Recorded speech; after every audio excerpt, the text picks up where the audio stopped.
Hello, Tots. Welcome to Amazing Stupid Deaths. I am Papa Potatis. On this podcast, we dive into the unfortunate, amazing, and macabre deaths preserved for posterity on darwinawards.com. This site is an old school favorite of mine from the late 90s, early 2000s, and the verified stories are absolutely mind-boggling. Previously, we went through 9 deadly stupid stories out of a total 29 that were submitted to Darwin Awards during 1994. Today, we're going through 9 more delicious macabre stories. Keep your ears perked, because the list gets progressively juicier. Let's get into it. Short Circuit. Confirmed true by Darwin. March 1989, South Carolina. Michael Anderson Goodwin was a lucky murderer whose death sentence had been commuted to life in prison. Ironically, he was sitting on the metal toilet in his cell and attempting to fix the TV set when he bit down on a live wire and electrocuted himself. Oof, that's an irony of fate. And this short story has more info that is super interesting. Michael Goodwin, he wasn't just a regular inmate. He had been originally sentenced to get offed in South Carolina's actual electric chair. Whoa, kismet. After a successful legal appeal, he got his death penalty downgraded to just life in prison. So he escaped the electric chair only to accidentally construct a makeshift version with his own plumbing. That is amazing. Another interesting thing is that this exact accident happened a second time. In 1997, a convicted killer named Lawrence Baker was at a state prison in Pittsburgh and he died wearing homemade headphones hooked up to his television while sitting on a stainless steel commode, identical to how Michael died. That is an insane coincidence, honestly. Seems like prisons don't care much about making widespread safety upgrades when crazy accidents happen. Now, before we drop into story number 2, which is, as always, even crazier, a quick reminder for all tots listening. If you want more of this, make sure to check out Papa Potatis Reacts on YouTube and Spotify, where I drop episodes bi-weekly on Wednesday. And if you want to catch me playing games live, come hang out at Papa Potatis on Twitch and YouTube, where I stream every week. Let's move on to the next story. Risky Reenactment. Unconfirmed by Darwin. 23rd of October, 1993, Illinois.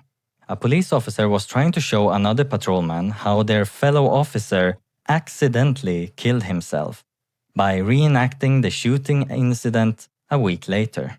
But the 20-year-old veteran forgot to unload his .357 Magnum and wound up shooting himself in the stomach.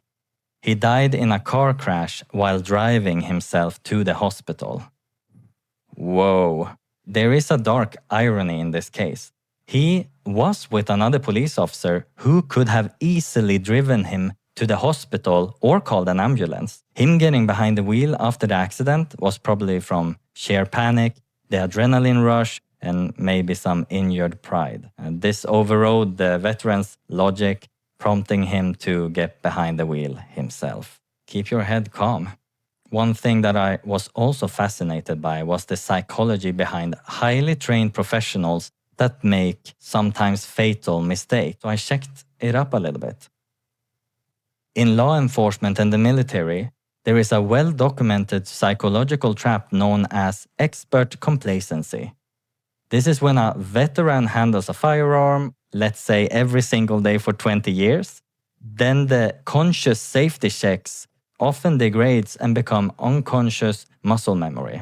This comfortability with the weapon makes them bypass basic rules that you should have when you are doing dry fire demonstrations. For example, visually and physically inspecting the chamber.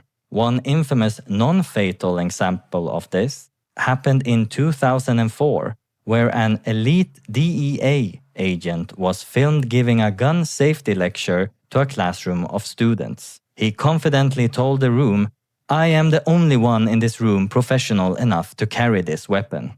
And seconds later, he accidentally shot himself in the leg. Let's go to the next story. Mile High Club Failure. Confirmed true by Darwin. 23rd of December 1991, Florida.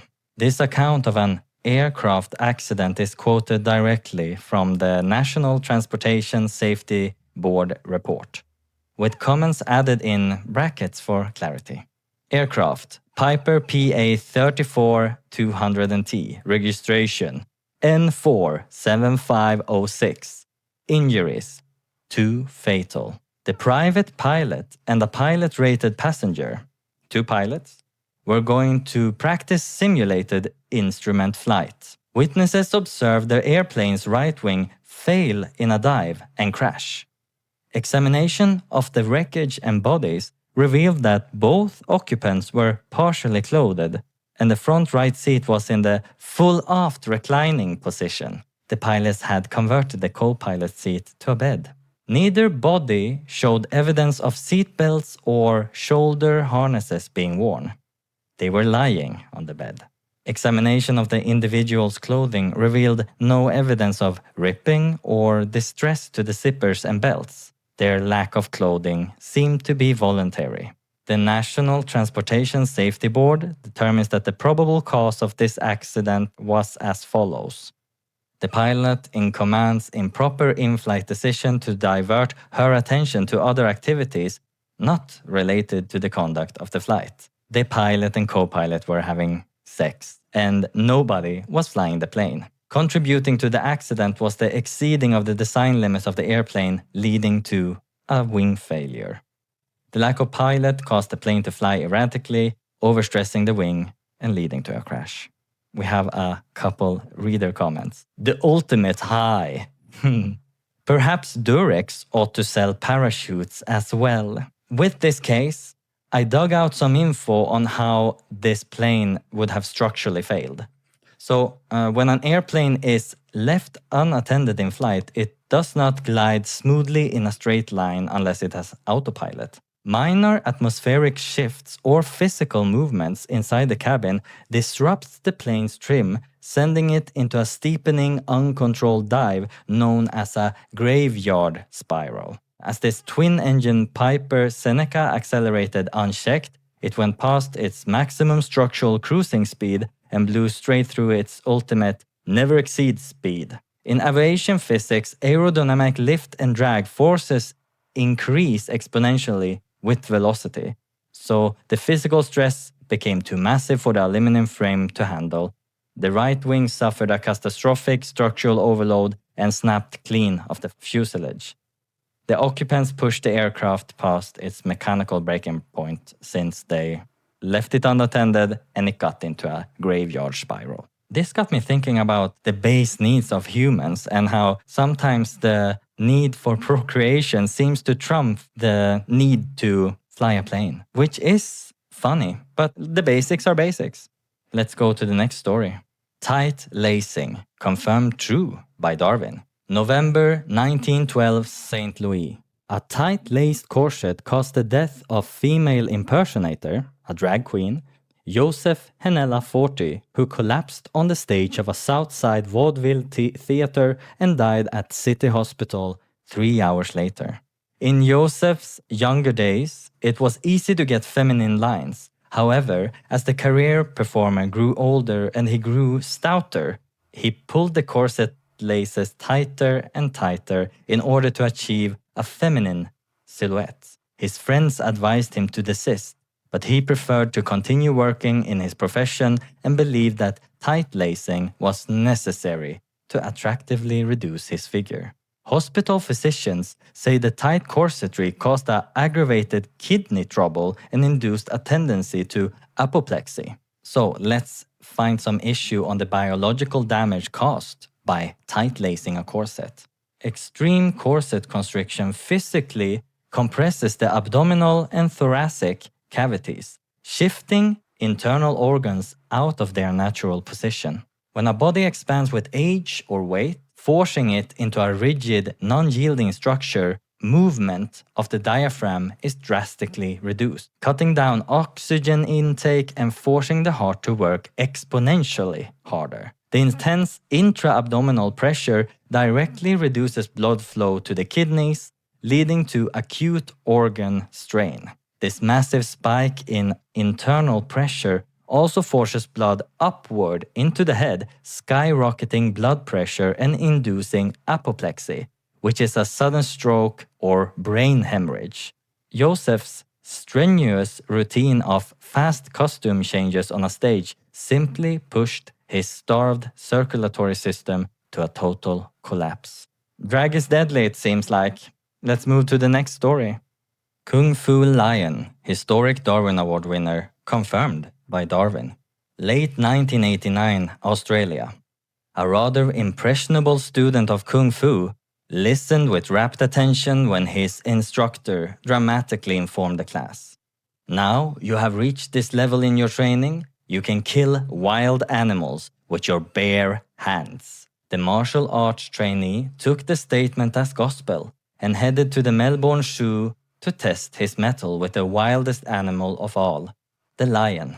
In the dead of night, he slipped into the zoo, leapt into the lion enclosure, and engaged a suitable king of the jungle in combat. He would probably have lost a one-on-one fight, but he never got to try this. His naive fight plan didn't account for the enthusiasm of the lion's pride for a tender intruder. Nor did it give sufficient weight to the possibility that his instructor didn't know what the hell he was talking about. Zoo employees found his remains, 2 arms and a hand, the following morning, with shreds of red fur grasped tightly in his fingers.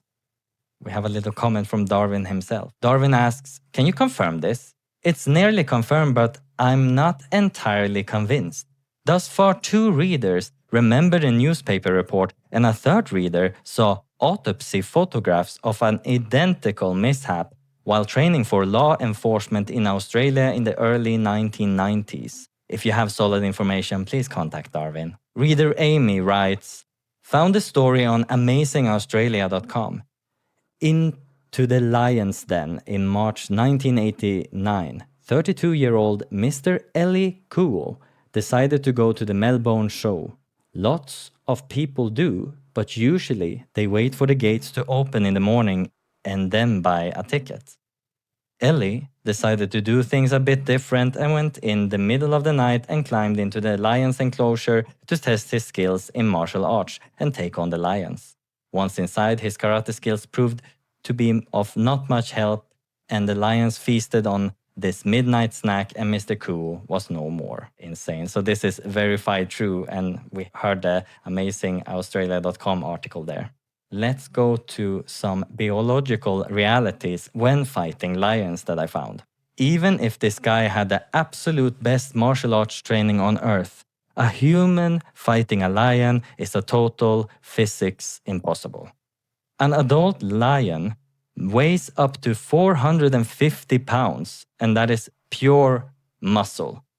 A single swipe from a lion's paw can deliver over 4,000 pounds of force, which is more than enough to instantly shatter a human skull or snap a spine before the fight even starts. On top of that, a lion's skin is incredibly loose and thick, especially around the neck, which is a natural defense built to withstand claws from rival lions. A human punch or chokehold would do absolutely zero damage. That was a very stupid story. To think that you can take on a lion, this reminds me of this, how many men would it take to take down a gorilla? Let's move to the next story. Catapult to glory. Unconfirmed by Darwin. 1986. United Kingdom. In 1986, the UK saw its most violent storm in 350 years. Winds exceeded 90 miles per hour, and an incredible amount of damage was done to property and people up and down the UK. Millions of trees were uprooted by the gales. In Margate, in the county of Kent, one unfortunate homeowner had a property bordered by 3 massive poplars. The wind had felled one, which came to rest across his back garden. Another poplar had been bent over just far enough to lodge its top around the soffit of his roof. The foliage was blocking his upstairs bedroom window, and something had to be done. This chap did not own a chainsaw, nor could he reach the trunk of the tree from the house, even when leaning out of the window. So he decided to shimmy up and saw off the top while sitting astride the trunk, with his feet wedged against the gutter of his roof. He had plenty of time to reflect on the wisdom of his position, as it took him 20 minutes of sawing before the bent tree, which experts estimate held the energy equivalent to a small field gun, parted company with the portion trapped by the soffit and sprang back upright. His body was found in a neighbor's garden over a mile away. The police surgeon stated that his neck probably broke during the whiplash, and he would therefore have known nothing of the impact with the ground. Some comments here. Urban legend, ? Was from Darwin himself. Wampus argues, the physics doesn't work. There is no way a bent poplar could rocket a human a distance of a mile. This appeared in Kent newspapers and, like most rational beings, I too found it difficult to believe.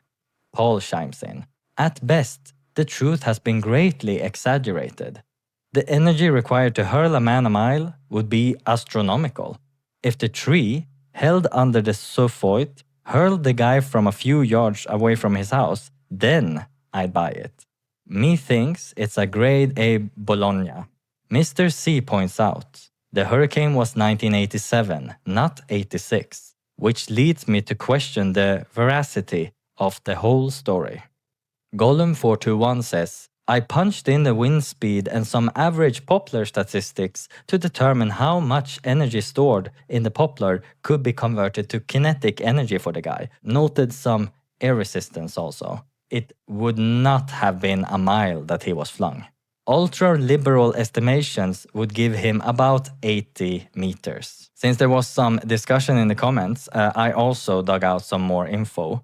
The storm mentioned in the comments could be the infamous Great Storm of October 1987, which brought winds over 110 miles per hour and flattened 50 million trees across the UK. And the physics comments are correct. Launching a full-grown human a mile away is impossible for a tree. To achieve that distance, the acceleration forces would instantly tear a human body apart as soon as it launches. In reality, a bent poplar acts like a massive mechanical spring that builds up a massive tension.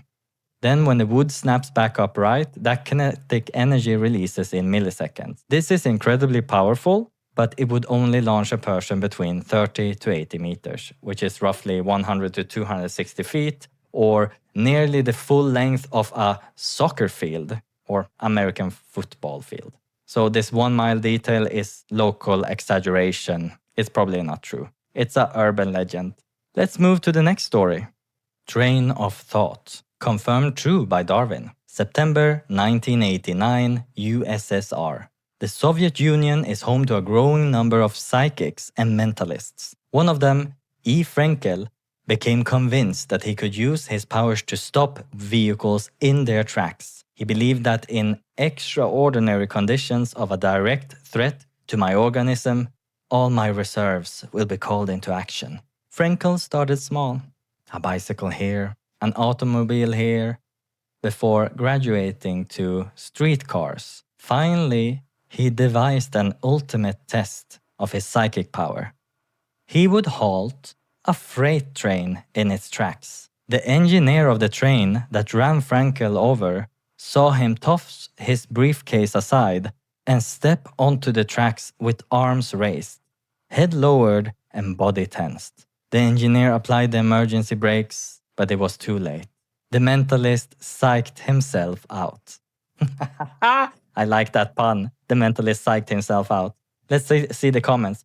Rock Ralph says, I wonder how many of the bicycles and cars this guy stopped that were driven by alert drivers who were able to hit the brakes before turning this nincompoop into roadkill. One would think a person of average intellect or even average stupidity would jump 4 feet to safety at the last moment as they realized the mind trick wasn't working.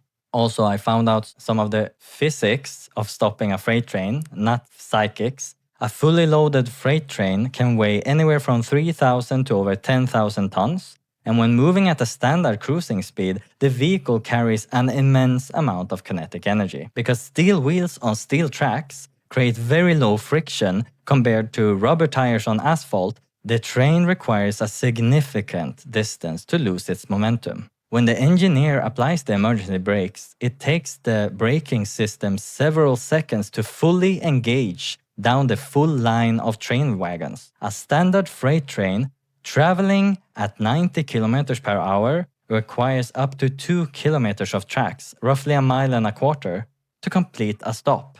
Frenkel mistook the quick reflexes of bike and car drivers who actively braked to avoid hitting him for a psychic ability. He entirely ignored the fact that a massive iron train physically can't stop on a dime. The stupidity of people, especially those that think that they are special and have psychic powers and stuff, is unrivaled, but very convincing. People are so good at convincing others to believe, because if they believe the same thing, then they are chosen and special, and it feels so good. In this case, very misguided. Let's go to the next story.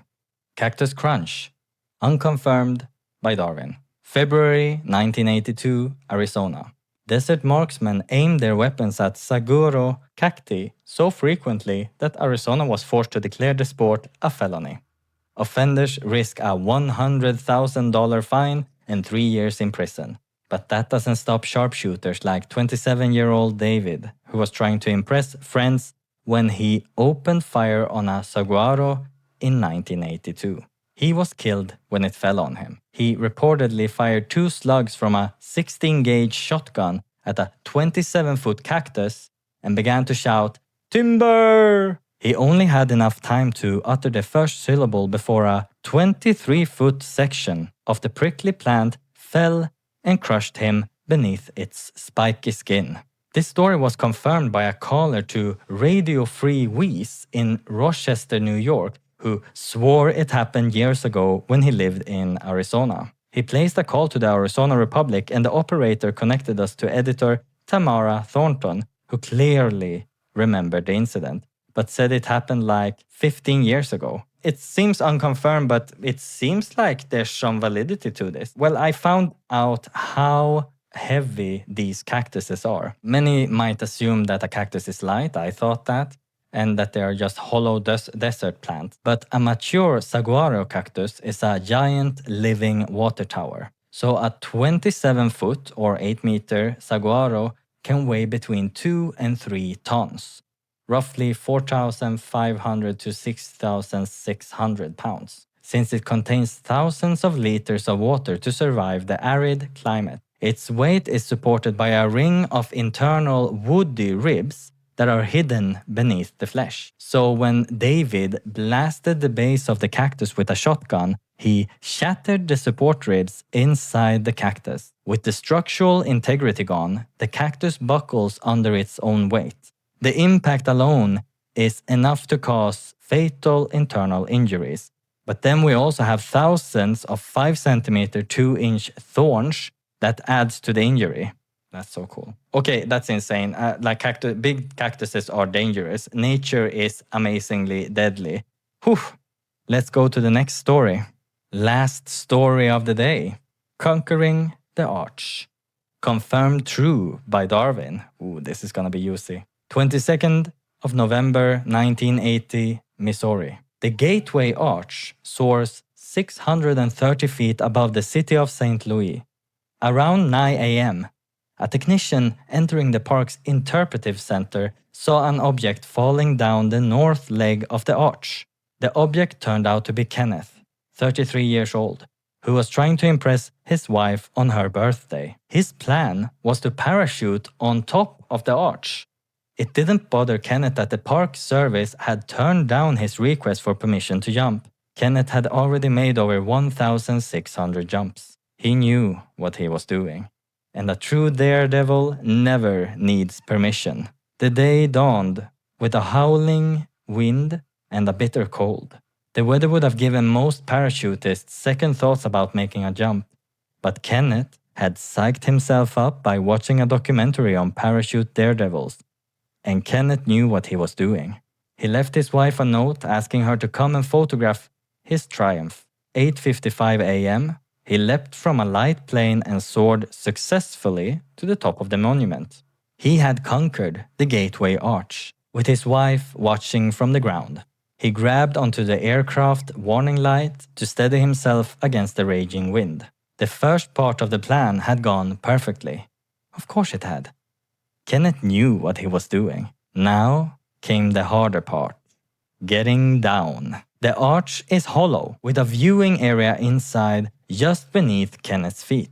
Perhaps he was looking for a trapdoor into the arch, but there was no trapdoor.